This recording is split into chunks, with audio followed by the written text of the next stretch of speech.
You're muted, John. Muted, John.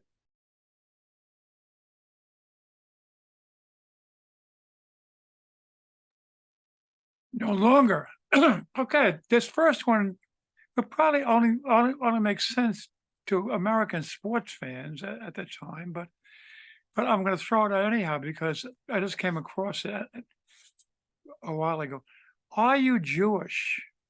These were the first words that Super Sports maven Bill Mays ever said to me. We were in two separate cars going across Midtown New York City. We both stopped for red light, and recognizing him, I signaled to roll down our windows and asked him a baseball trivia question. Most baseball players know who the third baseman on the tickets have the chance was. Who was the catcher? The light changed. We moved ahead to the next red light. He asked, "Are you Jewish?" Bewildered, I said, "No." Then he gave me the answer, "Johnny Kling," and we drove away, but me still bewildered. When Bill started Mazer in the morning at WEVD, I called him and asked him about it. He told me that Kling was Jewish, one of the first Jewish big leaguers. So he assumed that I was Jewish. And from then on, I was regularly called to the show. I was John from Jefferson Valley. And Bill would send me tickets to sporting events. Now Bill Mays is no longer with us. And the sports world has lost the font of sports knowledge. But I miss more the man I liked. The only person who ever asked me if I was Jewish.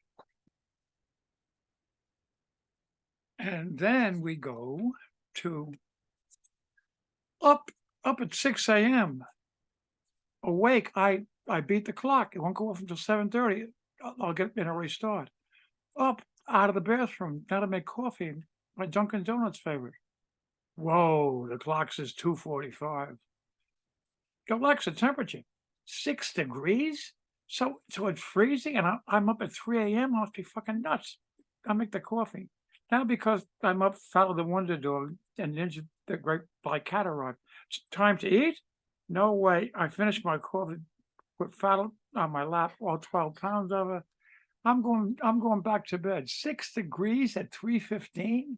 Bah humbug. Good night, everybody. And last night in the United States, something happened in Iowa. And it reminded me of two things that I had written about in a book called The Trump File back during his presidency. The low life. In the wisdom of the old neighborhood, one of the worst things anyone could be called was a low life. A low life brags about sexual conquest, demeaning women in the process, shows little respect for those in the armed forces while never having served himself, weasels out of contracts, obligations, and responsibilities, constantly brags and overstates accomplishments, attacks personally any who disagree with him. The lowlife in the White House thought that attaining power and some wealth would gain him respect. He was wrong. And then in something that's based in facts, now I embellish it. The cat is out of the bag.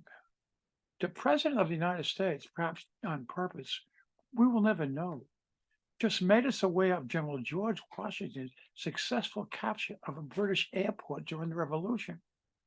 The president's admission on the 4th of July was followed by leaking of long secret documents to this writer by members of the administration. It seems that the success in the battle was due to the use of drones created by Benjamin Franklin. The drones relayed targeting data via satellite for use by laser cannons. We continue when I can turn the page.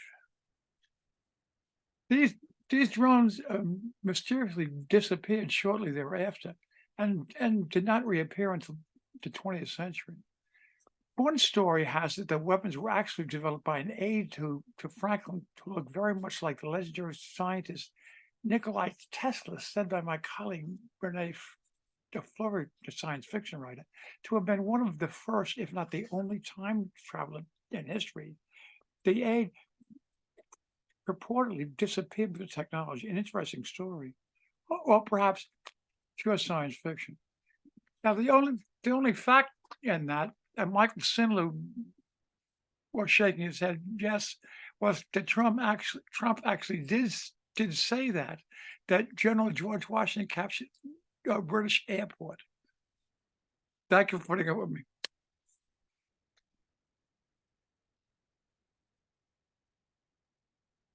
Yep.